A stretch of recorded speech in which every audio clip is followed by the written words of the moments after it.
Welcome to Marketing People Love. Today I have Blake Brown. Now, Blake and I have been in each other's orbits because he has been with brands like Kizix, True Classic, and now Kuru. He is truly a creative and brandformance genius, someone who has helped shape campaigns that have taken brands to tens of millions, if not hundreds of millions in sales. And today we're going to be diving into a jam session around some hot topics of some of the brands that are getting this sense of entertainment, informational entertainment, edutainment really right. We're going to be talking a little bit about some of our favorite ads out there and some of them that may not be working, especially some of these new ones that have AI.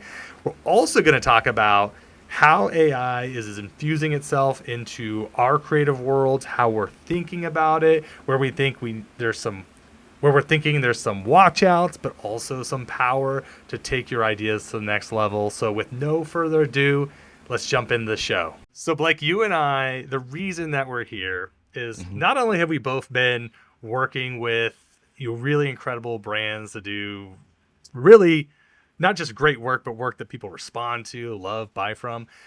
We also had a shared appreciation of this long form 7-minute commercial that came out of hmm Luka Doncic in the courtroom. hmm It was a Nike commercial, and I think we both just had a shared appreciation for it. And that's kind of the starting place that I want to start with, which was based on your background and everything else, Sure. why did you appreciate that spot so much? What spoke to you about it? Yeah. So for me, it's just like we're so inundated with, there's that aspect in creative and in advertising too. It's like you have that, we have the memory of a goldfish, right? And so it's kind of like, what's the quickest way we can get them to watch this video and to understand the problems we're solving and the things we're doing and sell, sell, sell. It's always about me, the brand. And I think the interesting thing with this, there's like this Luka Doncic one with that Nike did that I appreciate Mm-hmm. because, it kind of took you into this world. It was kind of this world building moment, I think, within this. We're not saying like, hey, our shoes will help you jump higher. Our shoes will help you do this and this and this. But it kind of took Luca, and to me, there's just this cultural zeitgeist that I think with Luca at that time, they probably shot this. He was just traded from the Mavs to the Lakers during, probably during that time. And so there's a cultural mind shift that he was a part of that Nike kind of capitalized on, not in terms of like trying to sell more shoes, but I think the thing that I appreciate is just the love and care and entertainment value that is very hard to see nowadays. Like everything else is like, hey, this ad's got to be this, this, and this. We got 30 seconds, blah, blah, blah. But it's like most people want to be entertained. And I think for like another good example that I think of other than kind of the Luka Doncic one, is like the Apple at Work one, what they came out like Mm-hmm. right before I think COVID happened, which was like like this very episodic, it was like 20 minutes of showing like Apple products in real life, of creating like an Apple box, like set of why are Apple boxes, or not Apple, why are pizza boxes square? We need to make a round one. And they actually feature their products throughout the storytelling, but it was kind of like an episode of The Office in a sense of like Yeah. how Yeah. the entertainment value is greater than what you're trying to sell. And that's the Yeah. I think appreciation that I have. I will also say I think one of the big areas that I've always thought about with the opportunity for content and storytelling is Mhm. there's a direct correlation between the amount of time someone spends with a brand and their feelings and honestly intimacy towards the brand, their sense of connection. Totally. um and so I always think like these are the things that tip me off on those thoughts. It's like I just look at it the same way that I would relationship, a Yeah. relational sense hmm of like, okay, hmm like you and I, we just met. Yes, Yeah. you happen to have the same name as my brother. Yes, we happen to share a very similar marketing ethos. In some sense, I feel hmm like we've known each other a long time, but we're meeting for the first Totally. time, right? Totally. Well, Yeah. what happens as we spend more and more time together is that whatever initial magic spark might be there actually grows into Hmm. a connection to something that Hmm. is real, even though you can't see it. And so, the difference between a quick, interesting 15-second or 30-second ad for a Luka Doncic shoot is Hmm. so different than that 7-minute piece. In fact, even just watching him act, I'm like, that's the longest I've ever watched Luka Doncic Speak. outside of a basketball playing capacity. Period. Yeah. So Yeah. now it's like it's not even just about his shoes. Even as like an individual, I am more connected to him. And I love when a lot of times on the podcast we talk about taking like big swings, and this was a big Oh swing. yeah. This is Yeah. like a Yeah. this was a really big swing. Not a lot of brands, maybe they can't do it at that level with that high up of a celebrity, right? Obviously Hmm. Nike's got Nike money, as you would say, Oh, but totally. like Totally. there are ways to do this where again you are building an affinity through your brand through edutainment or entertainment period, and you're giving people something to connect to. And Yeah. that's one great example. Yeah. And it kind of brings up this other point that I think about all the time is yeah, I think a lot of brands are just like, oh, I have to spend 200 grand, 300 grand, or whatever it is. I think where creativity really shines is when you don't have it. When you don't have the things like we don't have the talent, we don't have the production value, we don't have these things, doesn't mean you can't tell a great story. And I think that like TikTok and Instagram Reels and just like the way content now is today, it's I'm still a big believer, trust me, in the production value to storytelling to support the story. But also for me, I really think about look at like TikTok, Instagram, like how people are connecting. They don't care about the camera, like what kind of camera you're using, what kind of this or that, but they're really like really insistent on man, they tell a great story that I can relate to, that I can connect with, that I feel like I'm being heard or seen or appreciated or I'm not alone or whatever it might be. And I think like looking at it through that lens where we I think there's an imposter syndrome in within brands where they're like we want to be the Uber of X, or we want to be the liquid death of Y. We want to be X of this, right? And I think to Hmm. that point of like, yes, you want to be disruptive, you want to stand out within your category, but you have to also be authentic to how you tell the stories, what's meaningful for your audience, what are those things that are really going to drive value to them, but also entertain them along the way. Like, how do you get them in? How do you hold them? How do you entertain them? How do you give them value, right? Because we're so inundated with just, 99% of people hate marketing. So let's give them a reason to love, like, give them time to care about what we're talking about, or give a I reason to love it. believe why they should spend that 3 minutes and 7 minutes to be like, man, that was great. They weren't trying to sell me. Stop trying to sell me. Like, you can integrate your Yeah. products and stuff like that, but I want to be entertained and left with like, there's a little nod, there's a smile, be like, man, I don't need this product, but I know someone else that might need it, or there's an association. So, within footwear, whether it's Kizik or Kuru or True Classic, whatever it might be, it's just like there's an emotional connection of like, man, thanks for entertaining me. Not trying to say like, here's a promotion, blah blah blah, here's this and that, and here's the features and all this stuff. It's like I don't care about that. It's like, how are you going to help me? How are you going to Yeah. make my Yeah. life better? You hit on two of my favorite, I would call them myths about Yeah. human beings in these Hmm. first two comments. The first is you mentioned like, okay, we have the attention span of a goldfish, Yeah. in that just that belief. And I'm like, but they just made a 7-minute commercial that I watched, Hmm. Hmm. and I say this a lot that people have short consideration spans, but they don't Totally. have short attention spans. Hmm. That's the difference. I'm Hmm. like, Hmm. I just watched a Mr. Beast episode with my son the other night that was like 25 to 30 minutes long, right? Hmm. And the way that he structured it, the way he hooked you in, I was like, I had to watch until the end. There was no way I was going to not finish Yeah. that Yeah. video. And you mentioned production value. Last year, January, we had the opportunity to work with Mr. Beast and his team.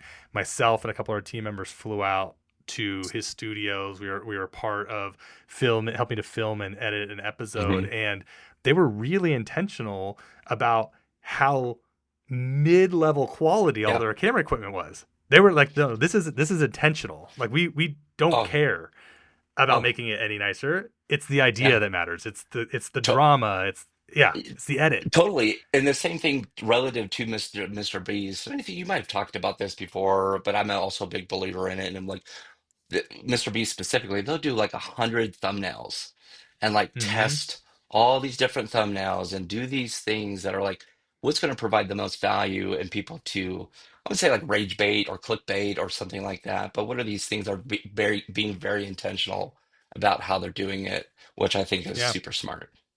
So someone said this to me the other day. This is how he classified the type of content that we make, and obviously content that you've made. Uh, Hmm. you know, on your side too. I saw a recent Kuru ad that you guys launched that was like so entertaining. And he said, Yeah. you all do a great job of making dopamine driven content.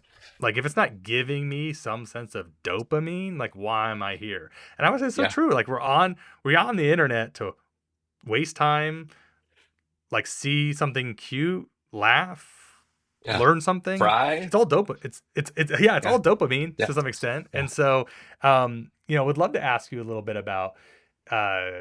I mean, this is getting very specific, but like what you guys are up to right now, and like how you're Hmm. thinking about this sense of like whether you want to call it dopamine driven content or edutainment.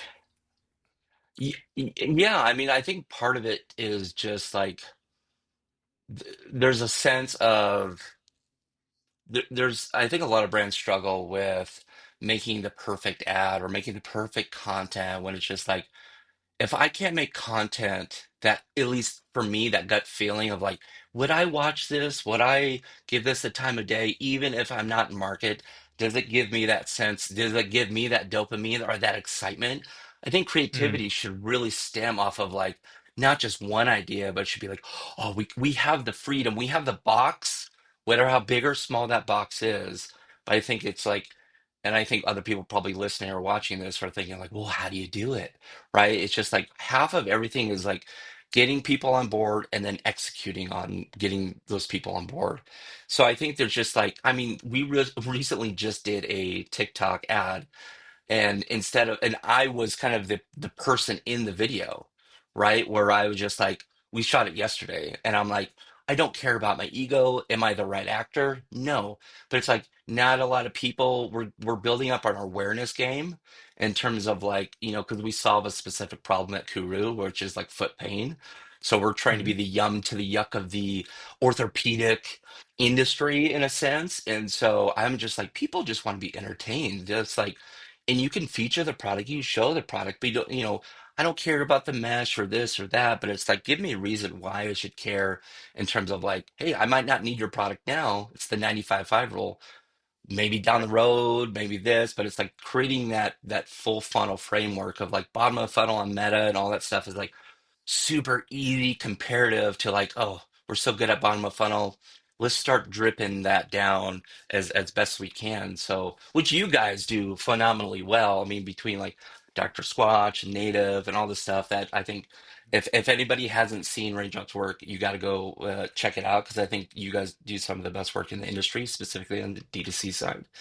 And thank you. so going back to your question, I think people just need to, you know, reframe of like, if there's the features, the benefits, it's like, give me reasons to believe, why I should care about whatever you're trying to do, or how are you going to make my life better? It's always about the customer.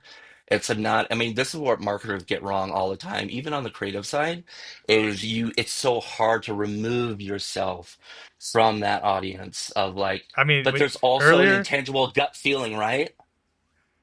earlier, like, because most people will be listening to this, when you started saying like, first I just start with like, would I actually want to watch this? I was Yeah. physically pointing at you like, yes, yes, because I if I had to boil down like maybe one of my best skill sets, it's being able to Hmm. just somewhat objectively, even though we made it, be able to look at it and be like, yeah, that's just not interesting enough yet, or that's not hooking me Yeah. enough yet, that's not Yeah. keeping me entertained enough yet. Like, because ultimately people love their babies and they think it's great, and then they put it out and no one cares, and it's like, it's like to have that ability to Hmm. see something as it is, and you mentioned it too a little bit with like the Mr. B stuff, where it's like, yeah, they're not Yeah, precious with what they're doing. They're like, I'm wanting this to perform well. I'm going to edit it in a certain way, shoot it in a certain way to get it to do the thing.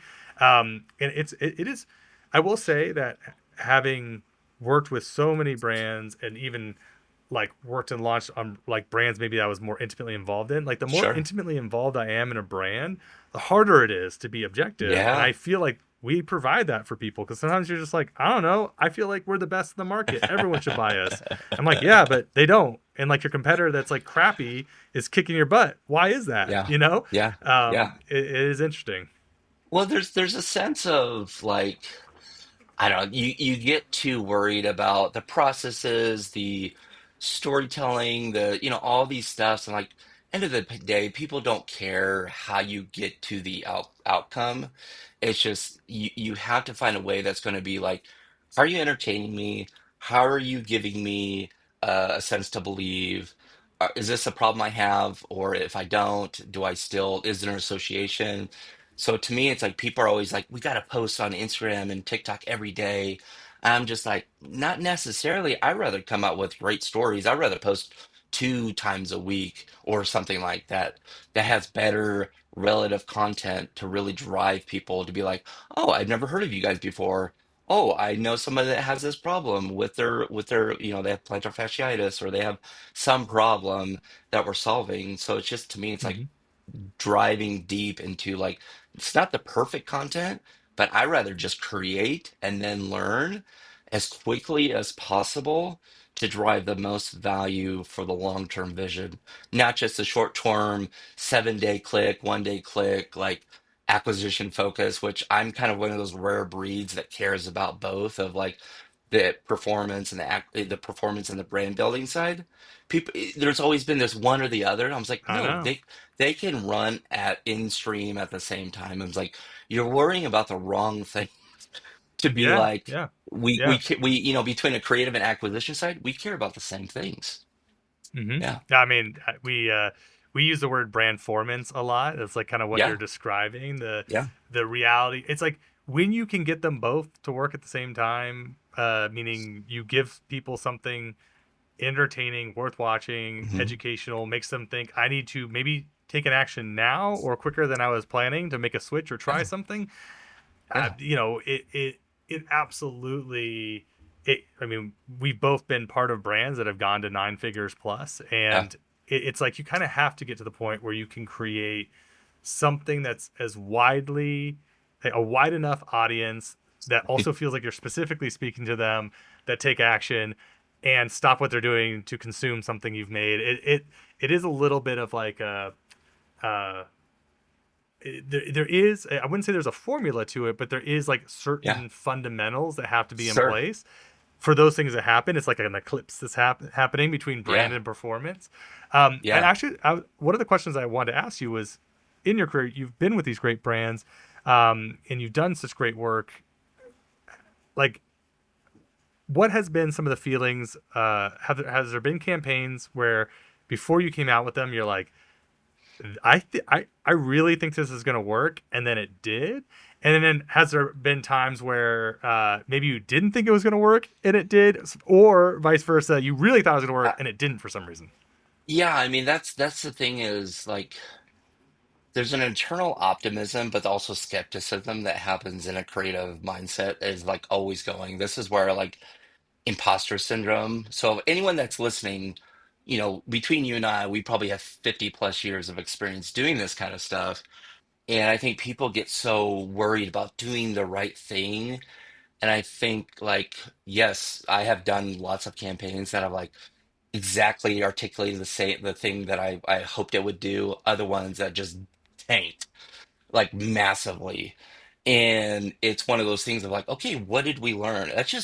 That's the casualty of marketing. That is the Mm. casualty because I mean, I don't know if you've read Rick Rubin's book, but it's like Yes. we cannot control the outcome, we can only control to a certain control the narrative to a certain point. And I think as long as we feel we've sold the idea internally or to a client or whatever it might be, if we sold it well enough, we feel confident enough. It's like just because you do it and it's dead. I mean, sometimes it's like I've done campaigns where it's just like, I'm so excited, let's launch it. After a week, it's like it's flatlined. It's like, okay, take it off. And then 2 weeks later, we put it back on, and it has this weird resurgence that it's like because you're at the whim of the algorithm, and you're just like, what Yep. the hell happened? So Yep. there's been multiple scenarios in terms of like that's why I'm such a big believer of like in terms of frequency of having great content and that you can Mm, film on your phone or you can film on this. There's certain different levels of storytelling of that you can do where you have the more, hey, it's going to be on CTV and linear. It's like, yeah, maybe we should probably up the production value on this and make sure we have different hooks and the problem solution, all the kind of formula of a direct response type of ad. But yeah, there's been right. plenty of stuff that I've done that has done great or stalled and then became good, or just stuff that has just been crap. And Yep. that's unfortunately, and that's the hardest thing to sell to like a CFO or a CEO internally and say like, Blake, you spent how much money, six figures on this ad? I was like, yeah, Right. but for me, it's like, okay, if that didn't work, what are we going to do now? How do we continue to use those assets of like, hey, the view rate is only at 10%. Okay, what do we have? Maybe we can do a mashup.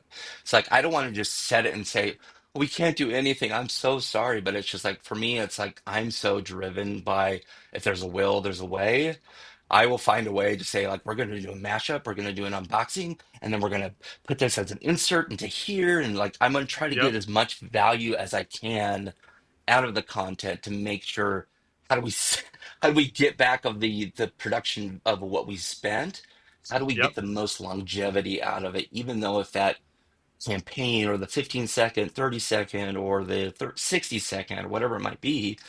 Because every channel, as you know, is different between Yep. YouTube, between CTV and linear. They're all how they report KPIs, whether it's, you can do a search lift, you can do a brand lift study and all that stuff. But to me, it's like some channels are going to hit harder than others, and that's okay. But if we Yep. can see some moderate, increase depending on if it's ROAS, if it's, search term, brand lift studies or any of that kind of stuff, that's kind of like you got to create the momentum somehow.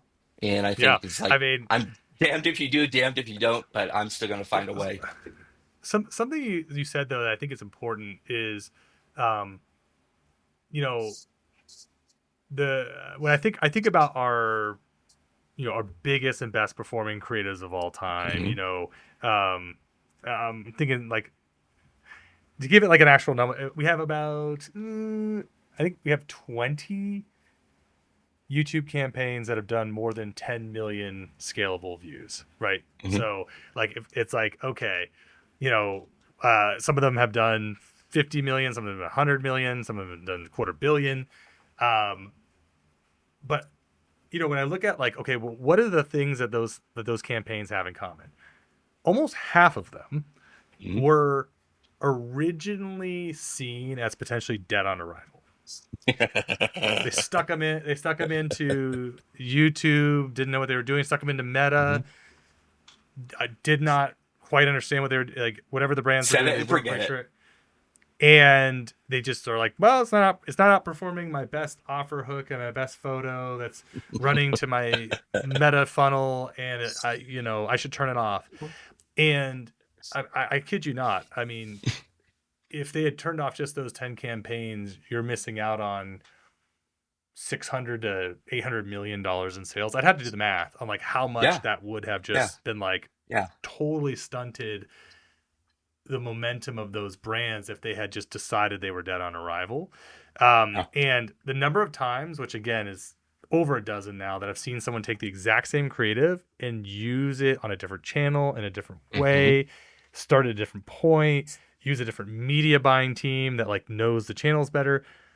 Over a dozen times, it has gone from this is a failure to this has been a 20x return on the creative investment. It can be that big of a swing. and I do think it's important for people to hear that Yeah, because I every once in a while I have someone come to me and they show me creative they've made, and I'm like, yeah, like this was doomed to fail because it's missing all of the foundational things it needs. Like yeah, maybe yeah, it's a video where like the first 6 seconds are just kind of dead time, and it's just like, yeah, it's not gonna work or whatever. Like there's certain things that yeah, you're just like, yeah, yeah. this is never gonna work for these reasons. But if you are a smart enough marketer and like and you believe in something, it's like to your point, you kind of have to give it every chance you can because I'm like it reminds me of have you ever seen that silly little meme where the guy is like he's picking for diamonds and Hmm. there's like he's like 2 swings away from breaking through. Yes, I Oh, have. it's I like have. the Yeah. number. It's like if Uh, you are a brand that makes great creative, like mhm. you might just be 2 swings. And I wanted you to elaborate on that, Blake, because you've experienced it firsthand, and so have we. Yeah, I mean, for me, it's just like, I don't know, maybe it's part of my character or my motivations where you have to have this founder mind, whether you're an agency, whether you're a brand, internal team, you have to have this insatiable, crazy, maniacal, like, I am not going to let this die because I see the potential in building this brand. You have to, you will not take no for an answer. And I think you have to have that mindset of like, oh, we were so close, and then you just give up. No matter if you spent 6 figures on an ad or $5,000 on an ad or $200 on an ad, it's just like you have to find a way to really breach like the caverns. And sometimes it's in your control. Probably 80% of the time it's in your control, 20% is because of the algorithm or whatever other circumstances there might be. But for me, it's just like I will not take no for an answer. And I will not give up on that piece of content. Whether it's like, man, there's a great section in this long form that I just Mm, love that really works. And here are the KPIs and the metrics we're seeing in terms of there's fall off here. There's like using the data as the advantage to say, like, you know what if we just film something simple in the studio to like, let's do 10 simple hooks, like on mm, camera. It doesn't have to be a paid actor. It could be me. It could be someone on the team, but it's just like you have to try every way possible to extract as much value to say, like, man, I feel this way about the brand. I'm so passionate about this. I want everyone else, the consumer, to feel the same way I do. Yeah, it's not about me trying to like make more money. It's not about chasing the dollars. It's about creating the connection that matters most for me. And especially mm. when we're selling like an emotional, enriching product solution, foot pain, it is debilitating for a lot of people. And people will spend a lot of money, a lot of time at doctors, a lot of this or that, and it's such an emotional thing, which that's why I like connecting myself to emotional products that make people's lives better. And so for Yeah, me, I intrinsically have to put myself into their shoes, pun intended, to nice work. say, yeah, you're welcome. You don't know how many shoe puns there are until you're actually in footwear. But for me, it's just mostly about like, man, is this going to resonate? I don't know. Let's try it. Let's see what happens. And then the more you learn, the more you put it out there. It's just like extract every asset you can because as most creative teams, I mean, depending on a shoe, you probably have terabytes and terabytes and terabytes of videos of just like, hey, that wasn't part of the script, but that was a magical moment that we caught. That's to me, and I'm sure you've experienced this, where you're on a set and you're doing this, production, whatever the production value is, but you're like, hey, try to say this, or oh, what if we do this? You can do all the Totally. pre-production storyboarding you want, but it's like that one thing that caught in the moment, you're like, man, that is like a diamond in the rough. That is kind of like the stroke of like to your point about that meme about getting that one, you're 2 steps closer to hitting that thing. And so for Yeah, me, it's like, yeah. don't give up. Just keep extracting the most you can to drive the most value for the customer. Oh man. Oh, I was over here. I was making Preach, sounds like preach.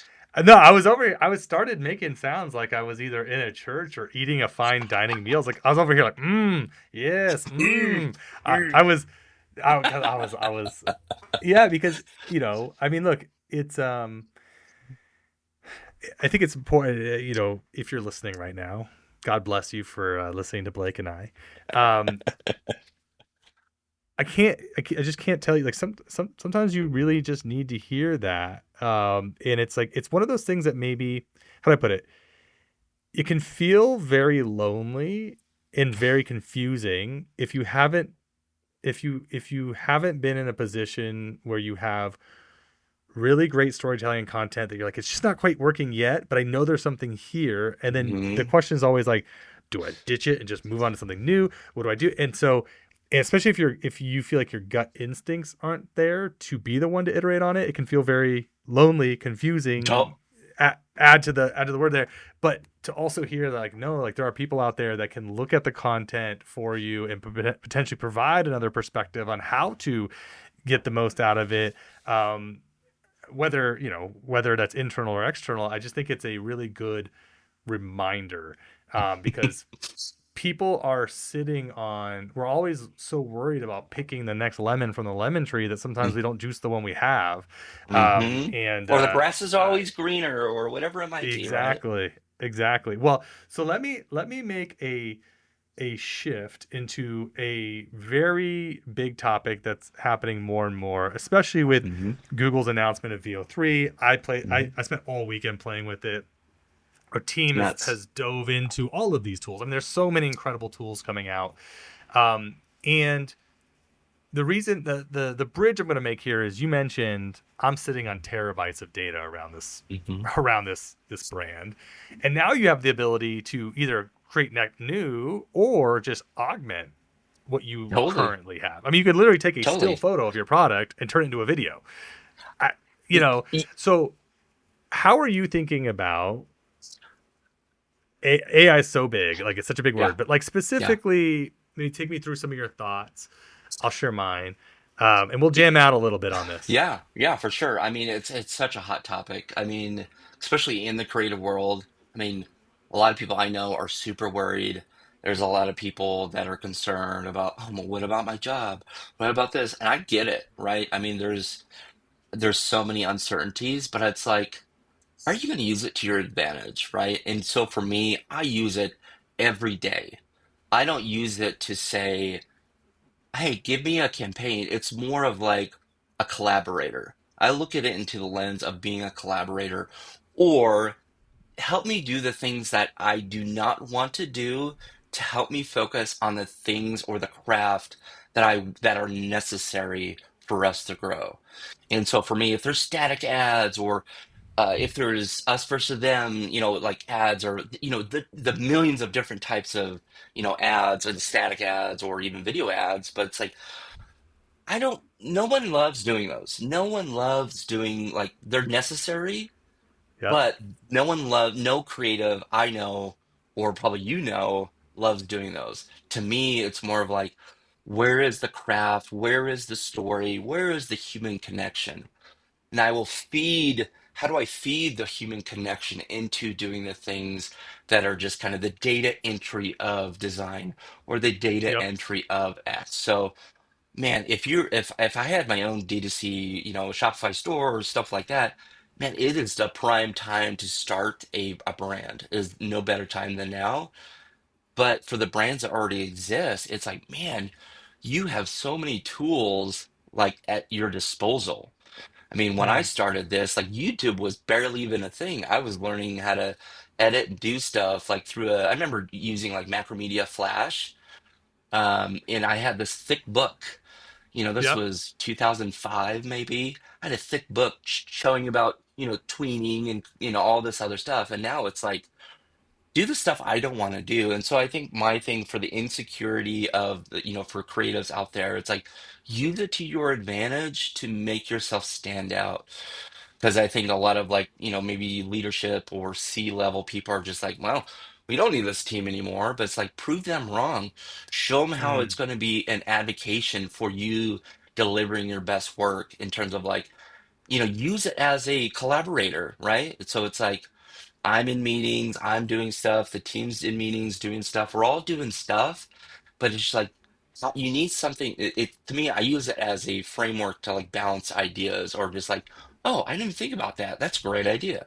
Because when you're Right. trying to do so much, you're just like, I want to focus on the things that are gonna build a brand, drive revenue, drive these business objectives versus just like, oh, I got to do this carousel ad and oh my gosh, Right. whatever it might be. But it's like, hey, Yeah. GPT or hey, tool, do this, do that. Use it as a guide. And so for me, it's like Yeah. I rather use it as a starting ground or even a pre-production standpoint or storyboard of just like when you're pitching a client, it's like I would use like, or to me, I would use like VO3 to say like, hey, we went through the script and blah blah blah. Here's a rough draft kind of thing of like, does this feel right? Now that we Hmm. see it like in a video format, that's to me, it's like the previs, pre-production side of production, I think will be the most valuable. You still got to Yeah. create the work, but Yeah. then because people want that authenticity over time. It's not gonna Yeah. you can you cannot replace the authenticity of that human connection. So man, so many thoughts, so many thoughts, Sorry. When so you get many. me going, No, I'm gonna go. no, no. I mean, look, I think what you said is in many ways the appropriate response for the moment, where it's like it is slightly optimistic about like what it is as a tool, that it isn't some sort of like asteroid that's coming to kill all creativity, all Yeah, talent, all yeah. everything. In a couple observations from our side, as an agency, uh, we are, I mean, it's been interesting because like certain tools we've been very quick to embrace and Mm-hmm. utilize, Hmm. and have no qualms. Things like Fathom Note Taker, of all things, like Oh, where we're on a 100%. call and it I want to records be in it, the it gives you a moment. transcript, right? All the things. Um, and so, and I think I think much like anything, there's a lot of times where people use AI wrong, and that's where it hurts the worst. I'll give you Yeah. some examples. Like, I remember because they just are so glaring to me. There was a Volvo ad that was like their first ever made by AI Volvo ad. Hmm. Hmm. If you were on, if you're listening to this episode, you're gonna need to go back and watch the Luka Doncic 7 minute ad. You're gonna want to watch this Hmm. Volvo made by AI ad, and there's Hmm. a Toys R Us ad that was made with AI, and all of them were so painfully sorry, the AI ones were so painfully bad, and I realized that it's the watch out is, you know, we what we react so negatively to is the inauthenticness of, essentially AI saying, I understand you, I get you. Hmm. It's like, Hmm. because we have these really strong, like, invisible forces of things like faith and ritual, belief, self awareness, our values, our Hmm. moral Hmm. judgment. Like, we have all of these things that we all carry around. And then when something is put in our face that is like admittedly inauthentic, to say I understand you, there's a visceral human reaction. I Yes. haven't seen a single person who watched the Volvo ad and went, whoa, that was so Yeah. awesome, right? um Well, but there is ways that AI has been using that people are like, that's awesome. And I will include yeah. in that people turning their podcast clips into baby versions of themselves, Oh, totally. Yes. Yes. Or right? like the action figure one that happened right before that, right? Where everyone's like Yeah. making themselves an action figure and putting them in the packaging, and then that went Yes. away, and then it was the baby thing. There's Yes. always going to be something and Yes. to your point about the, I don't know, just there's a human connection in terms of when you see something. That's the beauty about the human connection is the fallibility into you can just tell when you look at someone's skin in AI or you look at a commercial or you look at super polished and it's just like the delivery, the tone, you can tell what is, I mean, at least I can. I mean, I'm sure we can, but I'm sure a majority of people could be like, something's off with this. I mean, so many Mm, people are using AI and voiceovers in their ad. I'm like, the lips aren't even syncing. You're wasting my mm, time trying to sell me something, and you're not putting in the time to like authentically trying to say why this is better, why you need this, instead of like, hey, it's a quick and dirty out the door kind of thing. And you're like, because I think there's going to be that resurgent. It's like people are going to have the yuck to like, yes, there's going to be a lot of massive improvements into like making our lives easier with AI, especially in creativity. But then that most important aspect of that human connection, people are going to start Mm, picking up on little things, whether it's the audio, whether it's the perfect skin tone, whether it's these. To me, the connection is part of the the things that are the real, the imperfections in my skin and the way I deliver the tone and my voice and how I talk to you. And next thing you know, people can't, they're not going to connect with that stuff. And I think so mm, that's why I'm more optimistic of like, it will make a primer for people being sick of how abused AI is, and they're like, man, I just want something real. I yep. want to feel something. And I think Now, as humans, we can pick up on those faults of being like, yeah. So when I start getting worried is when they can perfect that, but I don't see that happening anytime soon. To me, it's like, I okay, want so the like emotion. I'm actually gonna I'm gonna give a little bit of a different perspective here Go because for it. I think we are way closer than people realize to indistinguishability. Sure. So I'm gonna start there. Go for it. I do think we are way closer than people realize. To me, it's a matter of when, not if. Totally. And the reason in the reason I'm saying that is, um, some of the more recent model, it's like they still have their weak points. I was playing with Works, it this yeah. weekend. It's like they're bad with physics still, like certain physics. Like I couldn't get a normal looking basketball Hmm. shot. They're still not good with um like consistency of like someone, you know, looking a Yeah. certain Yeah. way and then from another angle.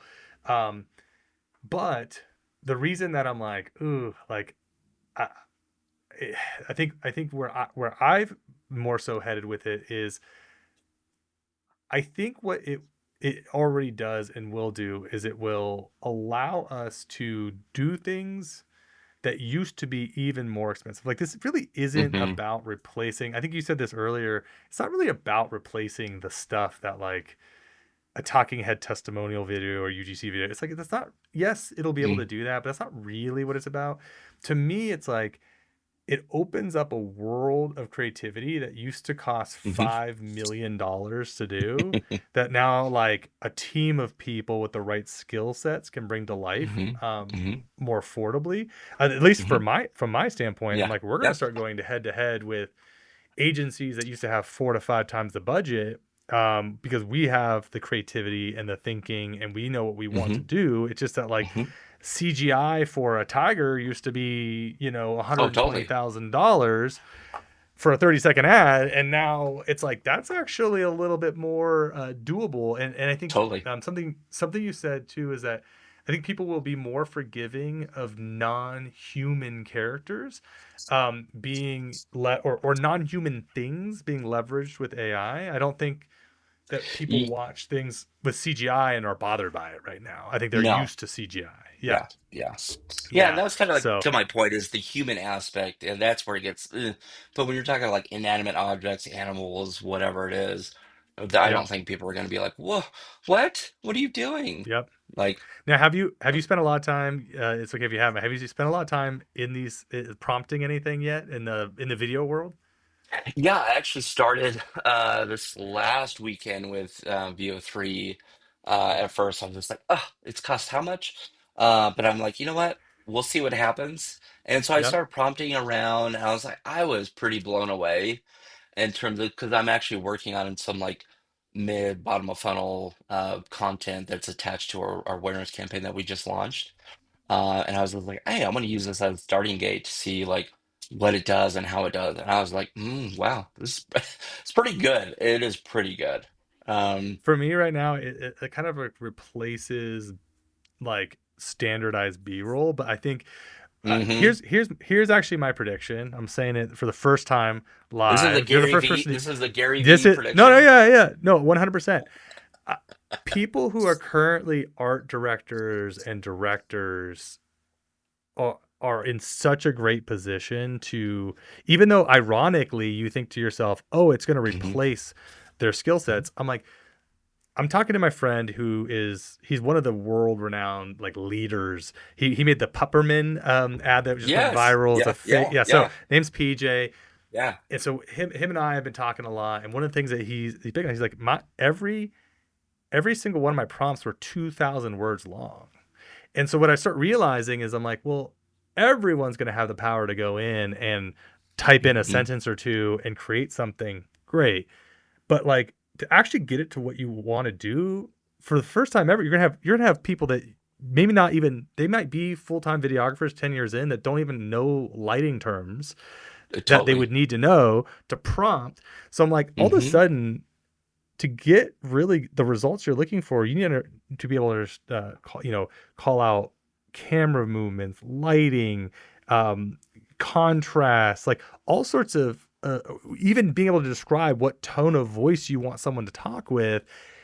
All of a sudden, you can't rely on someone else to like do it for you. You have to like Oh yeah. tell it You have to what have that to expert do. to be like, hey, I need a medium shot that's like on a jib that goes over. You have to speak the terminology to get to Yeah. like what you want Yep. a And lot so faster. that was my aha was like on the surface it's kind of like handing everyone an iPhone and saying you have a video now. Yes, it's Hmm. democratizing it, Hmm. but to Hmm. actually leverage it to make stuff that stands out and cuts above is still going to be the game.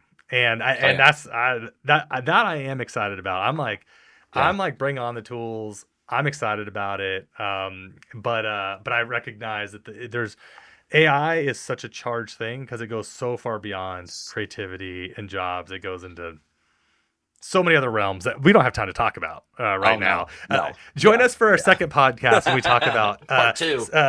sentience and AI and whether or not they belong in our homes. How Skynet killed creativity. Kidding. Blake, it's been an absolute pleasure, man. Thank you for Yeah. joining It's me. awesome. I'm Thanks for having gonna me. have you back on again because Yeah. this was a jam sesh. I love it. I love it. Let's do it. Let's Thanks, continue to man. do it.